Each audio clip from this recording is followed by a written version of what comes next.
기도하겠습니다. 하나님, 오늘 하나님 주신 새날에 하나님의 새 은혜로 충만케 역사하셔서 다른 것이 아니라 하나님 주신 복음으로 인해 참된 기쁨 속에 평안 속에 감사를 해보가는 승리의 날 되도록 함께 하시고 축복하시고, 하나님의 말씀을 통하여 오늘과 삶을 향한 하나님의 뜻과 계획과 손을 깨달아 누리는 성령 인도 속에서 가장 중요한 하나님의 계획을 발견하고 누리는 승리의 날 되도록 축복하옵소서. 감사드리며 살아계신 주 예수 그리스도의 이름으로 기도합나이다. 아멘.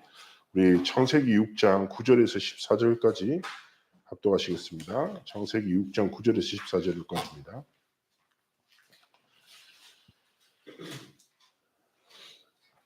자, 우리 합독하시겠습니다. 이것이 노아의 족보니라. 노아는 의인이요 당대의 완전한 자라. 그는 하나님과 동행하였으며 세 아들을 낳았으니 셈과 함과 야벳이라. 그때 온 땅이 하나님 앞에 부패하여 포악함이 이 땅에 가득한지라. 하나님이 보신즉 땅이 부패하였으니 이는 땅에서 모든 혈육 있는 자의 행위가 부패함이었더라. 하나님이 노아에게 이르시되 모든 혈육 있는 자의 포악함이 땅에 가득하므로 그 끝날이 내 앞에 이르렀으니 내가 그들과 함께 멸하리라. 너는 고페르 나무를 너희를 위하여 방주를 만들되 그 안에 칸들을 막고 역청을 그 안팎에 칠하라. 아멘. 오늘 재앙 맞는 산업이란 제목으로 함께 좀 말씀을 나누겠습니다. 오늘은 창세기 6장 네피림 시대에 대한 말씀이죠. 네피림이란 말이 나팔 위에서 떨어졌다라는 말로 제약이 관영했던 시대를 의미합니다. 그리고 오늘은 재앙이라는 단어가 계속 나오죠. 제가 좀 전에 한번 읽었던 글 중에 되게 가슴에 와닿았던 어느 성공한 크리스천의 고백이라는 글이 있었습니다. 짧은 글이었는데요. 내게 가장 두려운 일이에요.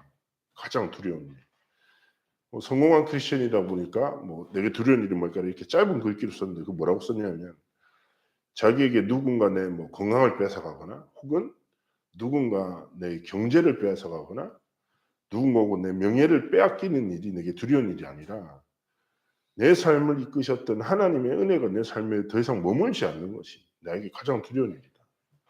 왜냐 자기는 은혜 속에서 하나님 주신 여정 속에서 모든 것을 회복됐기 때문에. 자, 재앙이 무엇입니까? 어려운 거, 힘든 거, 문제 많은 거 아닙니다. 하나님의 은혜가 하나님의 복음의 능력이 머물지 않는 것. 그게 진짜 큰 재앙이죠. 피림 시대는 쉽게 얘기하면 한 단어로 정의됩니다. 하나님의 아들들이 사람의 딸들의 아름다움을 보고 무엇입니까? 기준을 상실해 버립니다. 방향을 상실해 버리는 거죠. 하나님이 주신 복음의 가치와 기준을 상실하니까 모든 것을 빼앗겨 버립니다. 그러니 무엇입니까? 복음으로만 막아지는 재앙이 질병과 정신병의 시대 계속 문제로 다가오고 재앙 끝에 뭐예요? 사람들의 종말이 계속 기다리고 있는 거죠. 기억해야 합니다.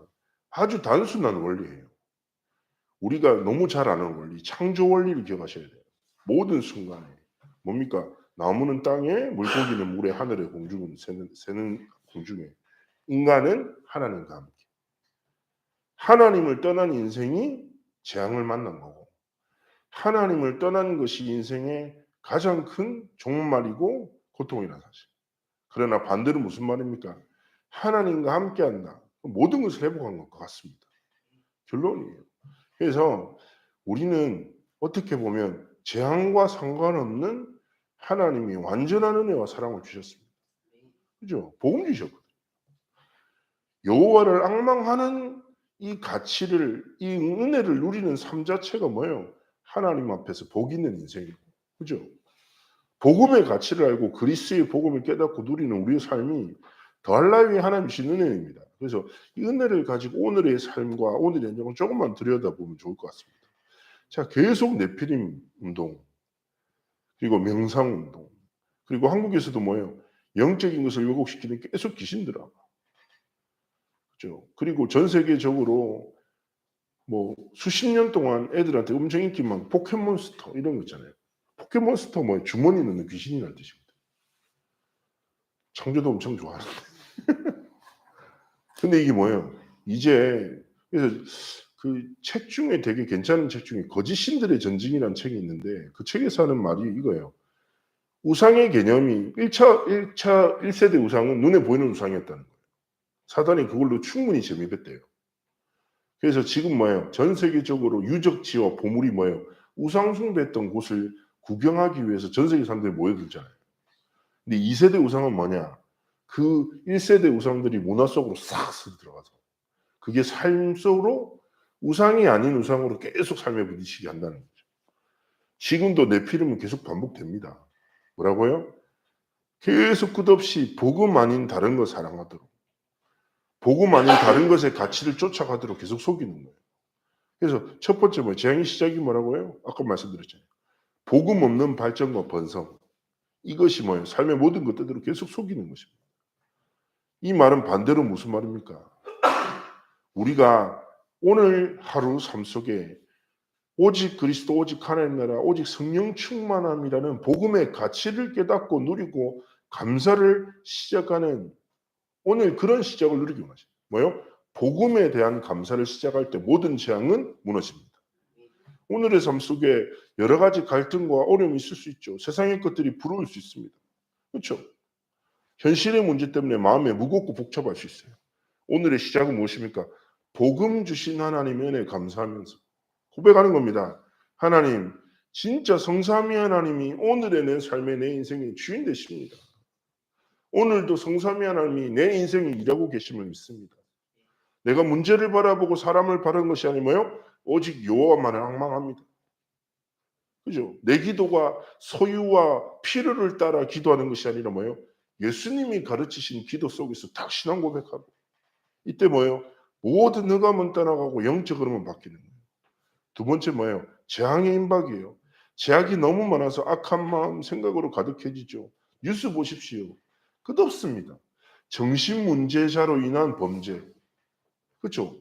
이번에도 30대 아들이 아버지를 그렇게 살해하고 이렇게 문제도 있었고 그죠? 계속 그럴 거예요.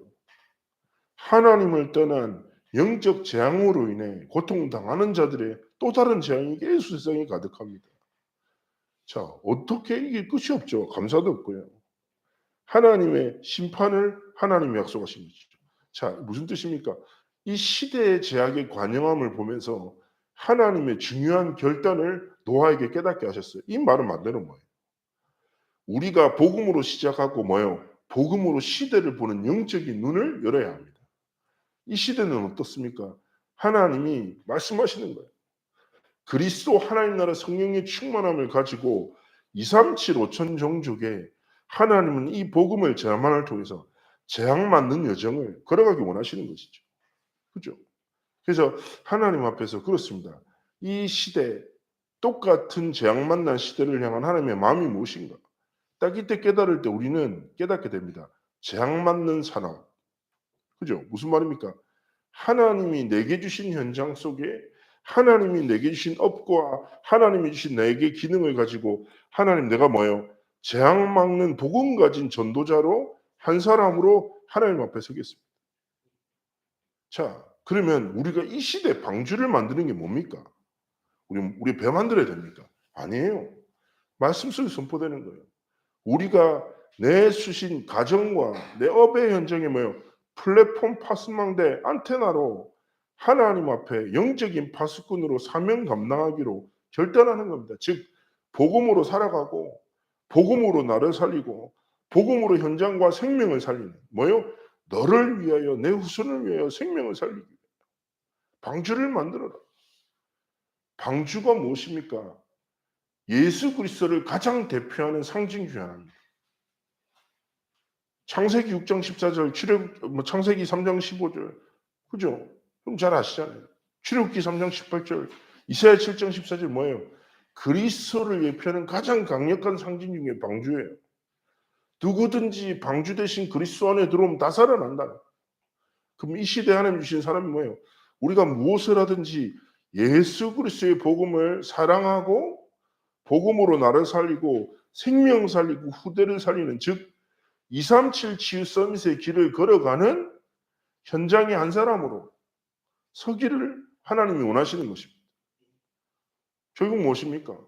하나님이 우리에게 복음 138의 결론을 주셨고 237 5천 종족을 향한 방향을 주셨고 치유 서밋 237이라는 우리의 그릇을 하나님 앞에 갖추기 원하시는 것입니다.